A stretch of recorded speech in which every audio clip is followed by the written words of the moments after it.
তাকদীর নিয়ে প্রিয় ভাইয়েরা বিচলিত হবেন না। আপনার তাকদীরে যা আছে আপনি পাবেন, যা নাই কোশ্চেন কালেও পাবেন না, ফুল স্টপ। আপনার তাকদীরে যা আছে আপনি পাবেন, না পেয়ে আপনি দুনিয়া থেকে যাবেন না, ফুল স্টপ। আর আপনার তাকদীরে যা নাই সারা দুনিয়ার মানুষ মিলে আপনাকে দিতে পারবে না। এই চিন্তাটা আগে মাথার মধ্যে সেট করেন।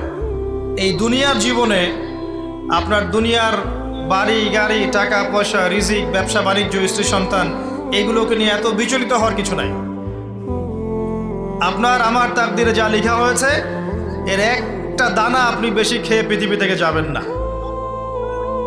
আর আপনার আমার রিজিকে যা আছে তার এক চুল রেখে আপনি দুনিয়া থেকে যাবেন না। এটাই চূড়ান্ত সত্য কথা। আপনি ঘুষ খান আর সুদ খান আর দুর্নীতি করেন আর মানুষের সম্পদ আত্মসাৎই করেন না কেন, যতটুকু লেখা আছে আপনার তাকদীরে